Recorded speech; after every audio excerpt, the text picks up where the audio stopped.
Well, Fangio also talked about how guys are lining up for 65-yarders and hitting them now. Does that change the defensive game plan? He said this. You know what you guys have missed, not just you, but everybody, is, we gave up a 65-yard field goal and a 58-yard field goal. These kicking balls that they changed this year have drastically changed the kicking game, field goals in particular. So it's almost like they need an asterisk here, like it was the live ball era, or the asterisk for those home runs Bonds and Sosa and McGuire were hitting.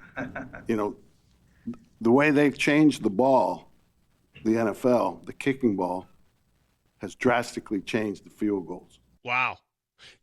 He's right on this account. I got a buddy of mine who handles the footballs at the games. Like, you got to guard the footballs. Good job. I saw you pause and make sure you said footballs before that. Yeah. I know. I had to be very careful there.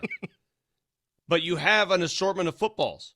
Some are the kicking balls, the K-balls. K-balls, correct. The K-balls are monitored differently than the other balls. I mean, what Vic is saying there is they're probably inflated to another level. Well, they might be. What he talked about, well, here you go. Is the shape different? No, the kicking balls, and you can ask Clay about it when he gets in here, but in years past, the officials would rub them down, or other people would rub them down, and you play with them. Now the balls are in-house all week, and they kick those balls that they've had, and nobody else touches them. I mean, the guy in Dallas is going to hit a 70-plus yarder this year. You can just book it. Okay, so all of the drunk take potential aside. Okay. so what he's saying is, but they used to. It's like a baseball. You throw it to a pitcher. The first thing he does, he grabs some dirt and he starts to just kind of grind it a little bit. These balls. See, the difference is now before the season, the league gives. That's a drunk take gold mine, though. By the way. Oh my God, he's great. He's great. So they're handling these balls all week.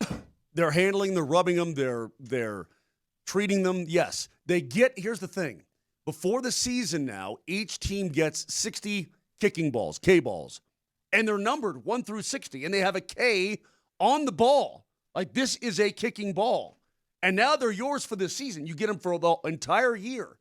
It's up to you which ball you want to use and which particular blah blah blah blah blah blah blah. But you're now allowed to prepare the kicking ball in advance of game day. The officials would rub them down, or other people would rub them down, and you play with them. Yeah. I mean, that's it. Okay. And that makes Can I say something? That makes for a successful afternoon. I don't know what to tell you. Who can't be successful after? I mean, you're set for success. Can I tell you something? There's something about the East Coast dialect. There's just like little quirks that make me laugh. And when they end a sentence with them, when he said, and you play with them, like, just do that again, Nelly, please. The officials would rub them down, or other people would rub them down, and you play with them. The officials down, and you play with them. You play with them. You play with them. That's what you do. You play with them. It's very interesting that he brings that up, though, because now, in years past, the NFL would basically supply the balls. It would be a separate entity. Here's your balls. Correct. Here's what you're using today. And the kickers and quarterbacks would be like, wait, what is this? Yeah. Now they're monitoring the balls. These particular balls, right. You can't use more than 3 in any particular game. You can't use the same ball for more than 3 games, so you got to pick and choose. It's very interesting, but he's so right, though, about Brandon Aubrey, my fantasy kicker. Brandon Aubrey will, it's not a matter of if, he will at some point break the record of 66 yards held by Justin Tucker. Right. Justin Tucker has the all-time record 66-yard field goal. This man's going to go from 70. Okay, but here's what you can do to the ball. You want to know what you can do? Touch it. It might stale. Play with it. You can apply a wet towel to the football. And then I crush it. So you can apply a wet towel, Vic. Okay. Nobody else touches them. Okay. You can brush the football by hand with a new Wilson-branded ball brush. Special ball brush. Okay. Anyway, a team-supplied Wilson-branded ball. What does that mean? Hang on. Or a team-supplied Wilson-branded ball brush, provided that the brush is in acceptable condition, has not been altered in any way. You can use the side of the brush to soften the leather and remove slickness. Moshe, you might want to, Nelly, record everything Moser just said and use it in his next Rocky Mountain Men's Clinic commercial. because it all applies. I actually was going to say, fittingly, Moser, you do have a Rocky Mountain Men's Clinic read coming up in this Moj, next if break. you don't, Moj, in this read, if you don't employ some of the stuff we just talked about, you're doing it wrong. We're professionals here, Vic. You can use the back of the brush to warm the leather and polish. Oh, good Lord. Now, here's what's prohibited. You can't put them in high heat. No blow dryers, no heaters, no nothing. You can't soak the ball in water. How would they know? I don't know. How would they know if somebody? Well, you got to give the balls to the officials before the game. The 3 balls, and they go through it, and they have a test. They have a test. When they say high heat, does that mean at any time or right before you kick? What are they talking about? No, before leading up to the game or whatever. The balls are in your possession.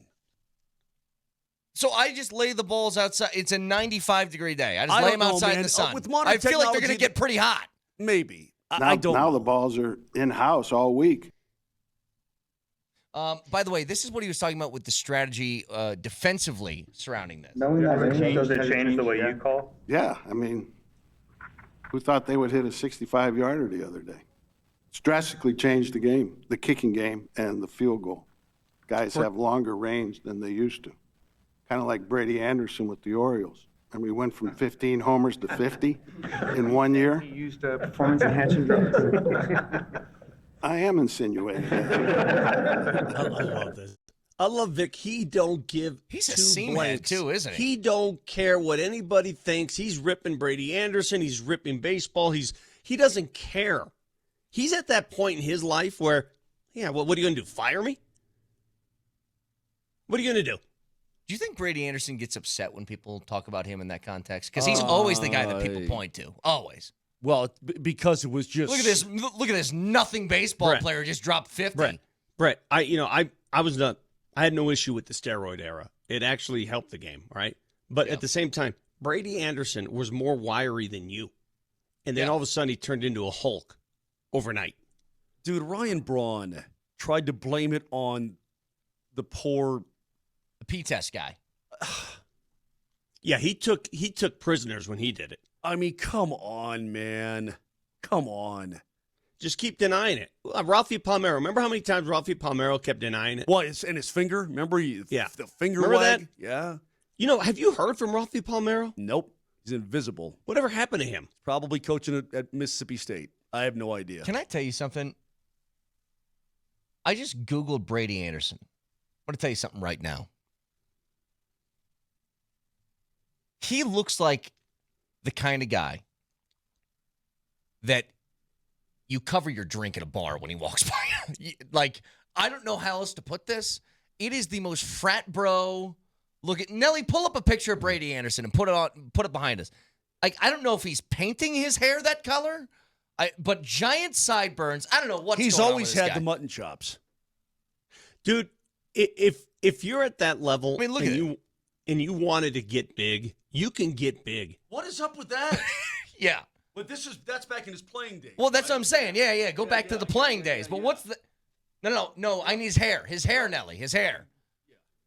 There's plenty of photos. There's also photos of him like borderline naked, showing off his steroid body. Like today or back in the day? No, back in the day. Back in the day. Have you guys seen? There's a series on Prime. It's called Cocaine Quarterback, a former USC player who became a mule for the cartel. Wait, what's There his? he is. That guy reminds me of this cocaine quarterback guy. Yeah. Right there. Perfectly. If you told me that guy transitioned from his MLB career to being the Amado Carrillo Fuentes, Lord of the Skies, like Brett, you like Narcos, right? Oh, Please Narcos, unreal. invest your time in this 3-episode series. I will. It's unreal, and it's true. It's Cocaine fact. quarterback. It's called Cocaine Quarterback. Okay. It's a guy who played for the USC Trojans during the Matt Leinart, Pete Carroll, Lendale White era. Lendale White is featured in this documentary, by the way. He was a nobody on the team, a walk-on, and he became one of the biggest revenue-earning mules for the Mexican cartel. His name is Owen Hansen. Yes. Unreal. When you watch this. Became a drug kingpin. Wow. We were having fun with old coach's comments a little bit ago about the kicking balls, but it's not funny if you're dealing with any form of erectile dysfunction, period, whatsoever. Brett, don't do that to me. You're a jerk. Look, it's serious. Nelly, roll it. We'll make it up. Good God.